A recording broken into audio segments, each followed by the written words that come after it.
യേശുക്രിസ്തുവിൻ്റെ പരിശുദ്ധമായ നാമത്തിൽ എല്ലാ പ്രിയപ്പെട്ടവർക്കും മോർണിംഗ് ഡ്യൂവിൻ്റെ പുതിയൊരു പ്രഭാത വചന ധ്യാനത്തെങ്കിലേക്ക് സ്വാഗതം. കഴിഞ്ഞ ദിവസങ്ങളിലെ ആത്മീക വചന ചിന്തകൾ നിങ്ങളുടെ ജീവിതത്തിൽ വളരെ അനുഗ്രഹപ്രദമായി തീർന്നു എന്ന് ഞാൻ വിശ്വസിക്കുന്നു. നമുക്ക് എല്ലാവർക്കും അറിയാവുന്നതുപോലെ ഈ ദിവസങ്ങൾ നമ്മൾ ചിന്തിക്കുന്നത് റോമാലേഖനം 8-ാം അധ്യായത്തെ ആസ്പദമാക്കിയാണ്.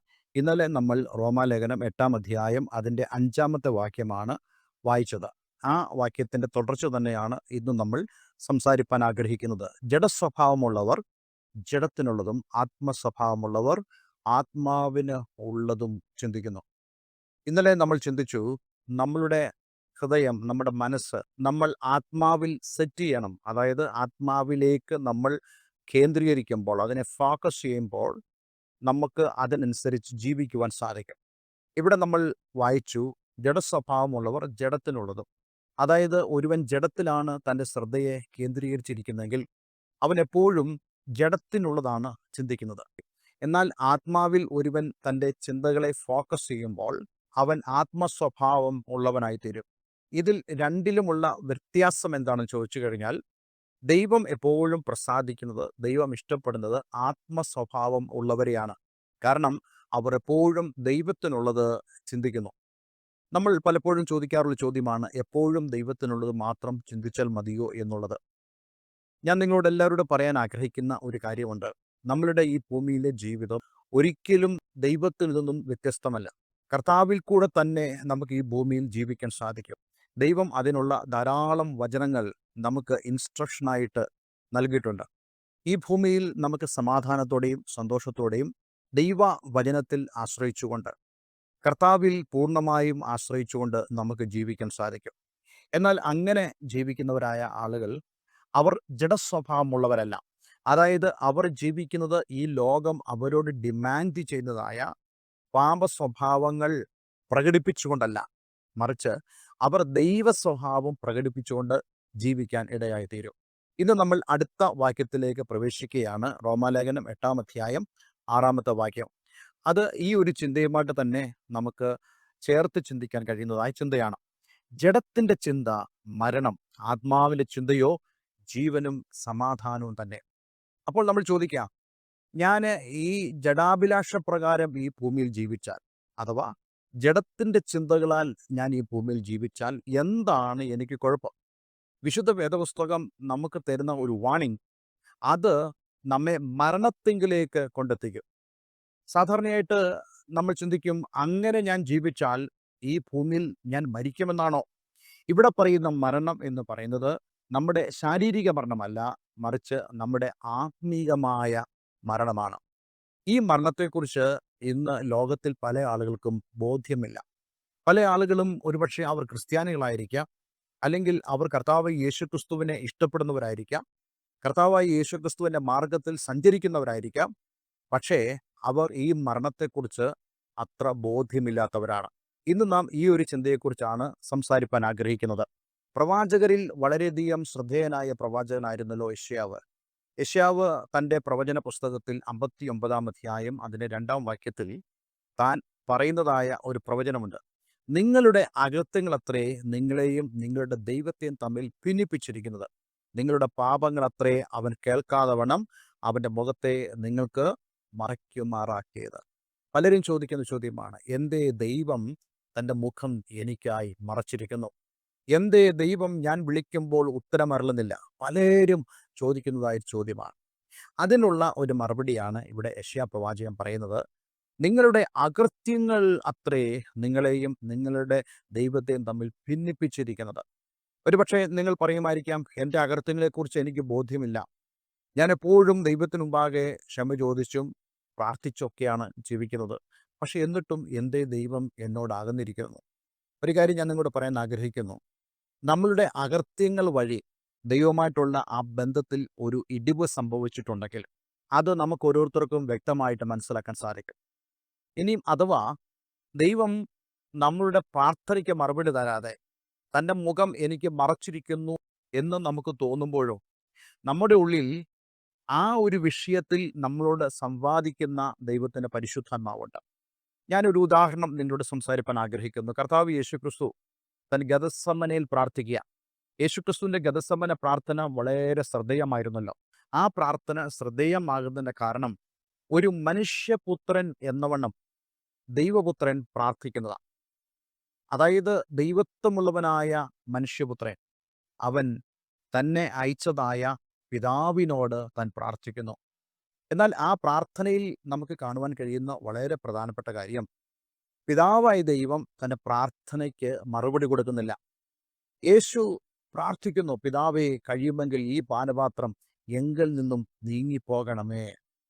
അവിടെ ഒരു സെമിക്കോളനാണ് നമുക്ക് കാണാൻ കഴിയുന്നത്. അതിനർത്ഥം യേശു അവിടെ പ്രാർത്ഥിച്ചിട്ട് വെയിറ്റ് ചെയ്തു, പിതാവായ ദൈവം തനിക്ക് എന്താണ് മറുപടി തരുന്നെന്ന്. അവിടെ നമുക്ക് മനസ്സിലാക്കാൻ കഴിയുന്ന ഒരു കാര്യമുണ്ട്.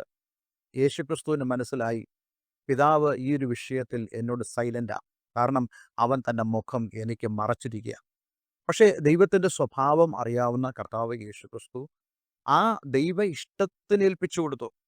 ഞാൻ ദൈവ ഇഷ്ടത്തിന് ഏൽപ്പിച്ചു കൊടുത്താൽ പോലും ഞാൻ അവൻ്റെ കരങ്ങളിൽ സുരക്ഷിതമാണ് എന്നുള്ളതായ ആ സുരക്ഷിതത്വ ബോധം കർത്താവ് യേശുക്രിസ്തുവിലുണ്ടായിരുന്നു. അതാണ് പാപത്താൽ ഒരു വ്യക്തി ദൈവത്തിൽ നിന്നും അകന്നു പോകുമ്പോഴും, അതേപോലെ പാപത്താൽ അല്ലാതെ ഒരു വ്യക്തിക്ക് ദൈവം മുഖം മറയ്ക്കുന്നു എന്ന് തോന്നുമ്പോഴുള്ള പ്രധാനപ്പെട്ട വ്യത്യാസം. ഒരു ദൈവവേദലായിരിക്കുന്ന ഒരു വ്യക്തിക്ക് ദൈവം മറുപടി കൊടുക്കുന്നില്ല എന്ന് കണ്ടുകൊണ്ട് അവൻ പ്രയാസപ്പെട്ടു പോകുകയില്ല. ചില ആളുകൾ പ്രയാസപ്പെട്ടു പോകുന്ന ആളുകളുണ്ട്. അത് ഞാൻ നിങ്ങളോട് പറയട്ടെ, നിങ്ങളുടെ അകൃത്യം നിമിത്തമാണ്. അതായത് ദൈവഭക്തനായിരിക്കുന്ന വ്യക്തി തൻ്റെ പാപത്തെക്കുറിച്ച് പരിശുദ്ധാത്മാവ് യാതൊരു ബോധവും വരുത്താതെ ഇരിക്കുന്നതായ അവസ്ഥയിലുള്ളതായ ഒരു വ്യക്തി, ദൈവത്തോട് നെരുപ്പ് പ്രാപിച്ചതായ വ്യക്തി, ആ വ്യക്തിയുടെ പ്രാർത്ഥനയ്ക്ക് ദൈവം മുഖം മറയ്ക്കുമ്പോൾ ഞാൻ പൂർണ്ണമായി വിശ്വസിക്കുന്നു ആ വ്യക്തിയിൽ പരിശുദ്ധാത്മാവിൻ്റെ ഒരു ഇടപെടൽ ഉണ്ടായിരിക്കും. ആ ഇടപെടൽ എന്ന് പറയുന്നത് ദൈവത്തിൻ്റെ സ്വഭാവത്തെക്കുറിച്ചുള്ള അറിവാണ്. ആ ഇടപെടൽ എന്ന് പറയുന്നത് ദോഷകരമായി ഒന്നും എനിക്ക് സംഭവിക്കില്ല എന്നുള്ളതായ ആ ഒരു ഉറപ്പ്, ദൈവം എന്നെ രക്ഷിക്കും എന്നുള്ളതായ ഒരു ഉറപ്പ്, അത് പ്രാപിക്കുന്ന ഒരു വ്യക്തി പോലും ദൈവം മുഖം മറച്ചു എന്നതുകൊണ്ട് അവർ പ്രയാസപ്പെട്ടു പോകുകയില്ല. മറിച്ച് അവർ ദൈവത്തിൽ പ്രത്യാശ വയ്ക്കുവാൻ ഇടയായിത്തീരും. അപ്പോൾ ഈ ജഡത്തിൻ്റെ ചിന്ത മരണം എന്നുള്ളതിന് നാം പ്രധാനമായി മനസ്സിലാക്കുക, നമ്മളുടെ അകൃത്യങ്ങളാണ് ദൈവത്തെയും നമ്മയും തമ്മിൽ വേർപിരിക്കുന്നത്. അതിനെയാണ് ഇവിടെ സ്പിരിച്വൽ ഡെത്ത്, നമ്മുടെ ആത്മീയ മരണമെന്ന് പറയുന്നത്. വളരെ ആളുകൾ ഇങ്ങനെ ആത്മീക മരണത്തിൽ ജീവിക്കുന്നവരായ ആളുകളുണ്ട്. ദൈവത്തോട് പ്രാർത്ഥിക്കാൻ കഴിയാതെ, ദൈവത്തോടുള്ള ബന്ധത്തിൽ തുടരുവാൻ കഴിയാതെ ഇരിക്കുന്നവരായ ആളുകൾ. പലരും ദൈവദാസന്മാരെ ആശ്രയിക്കാറുണ്ട്. പലരും പ്രാർത്ഥിക്കുന്നവരായ ആളുകളെ ആശ്രയിക്കാറുണ്ട്. നിങ്ങൾ എനിക്ക് വേണ്ടി ഒന്ന് പ്രാർത്ഥിക്കണമേ. പക്ഷേ അവർ പ്രാർത്ഥിക്കുന്നുണ്ടോ? ഒരാൾ നമ്മോട് പ്രാർത്ഥനയുടെ ഉത്തരവാദിത്വം ഏൽപ്പിക്കുമ്പോൾ മേക്ക് ഷുവർ ദാറ്റ് ആ വ്യക്തിയും പ്രാർത്ഥിക്കുന്നു എന്നുള്ളത്. കാരണം പ്രാർത്ഥനയുടെ മറുപടി എന്ന് പറയുന്നത് ആ വ്യക്തിയും ദൈവവും തമ്മിലുള്ള ബന്ധത്തിൻ്റെ അടിസ്ഥാനത്തിലാണ്. അതുകൊണ്ട് മറ്റൊരാൾ നമ്മോട് പ്രാർത്ഥിക്കാൻ പറയുമ്പോൾ തീർച്ചയായിട്ടും അവരോട് തങ്ങൾക്ക് ദൈവത്തോടുള്ള ബന്ധത്തെക്കുറിച്ചുള്ള ആ ഒരു ബോധം നമ്മൾ വരുത്തേണ്ടത് ആവശ്യമാണ്. ചില ആളുകൾ അങ്ങനെയാണല്ലോ, അവർ പ്രാർത്ഥിക്കില്ല, അവർക്ക് ദൈവത്തോട് യാതൊരു ബന്ധവുമില്ല. മറിച്ച് അവർ പ്രാർത്ഥിക്കുന്ന ആളുകളെ റെസ്പോൺസിബിലിറ്റി ഏൽപ്പിക്കുക. പക്ഷെ ദൈവം പ്രവർത്തിക്കണമെങ്കിൽ പ്രാർത്ഥിപ്പാൻ ആർക്കാണ് ആവശ്യം, ആ വ്യക്തി ദൈവമായിട്ടുള്ള ആ ഒരു നിരപ്പിലേക്ക്, അതായത് ഇപ്പോൾ ആത്മീയമായി അവർ മരിച്ചിരിക്കുകയാണെങ്കിൽ, ദൈവത്തിൽ നിന്ന് വേർപെട്ടിരിക്കുകയാണെങ്കിൽ ദൈവത്തോട് ഇണങ്ങാനുള്ള ഒരു അവസരമാണ് ഇവിടെ വന്നിരിക്കുന്നത്. അതുകൊണ്ട് ഞാൻ ഈ വേദഭാഗം ഇവിടെ നിർത്തുകയാണ്. ദൈവം അനുവദിച്ചാൽ അടുത്ത ദിവസം നമ്മൾ ഇതിൻ്റെ കണ്ടിന്യൂഷനായിട്ട് സംസാരിക്കും. പക്ഷെ ഇന്നും നമ്മൾ മനസ്സിലാക്കേണ്ട ഒരു പ്രധാനപ്പെട്ട കാര്യം, നിങ്ങൾ ആത്മീക മരണത്താൽ ഭാരപ്പെടുകയാണോ? ദൈവത്തോടുള്ള ആ റിലേഷൻഷിപ്പിലേക്ക് നിങ്ങൾക്ക് ചെല്ലാൻ കഴിയാത്തതായ ഒരവസ്ഥയാണോ?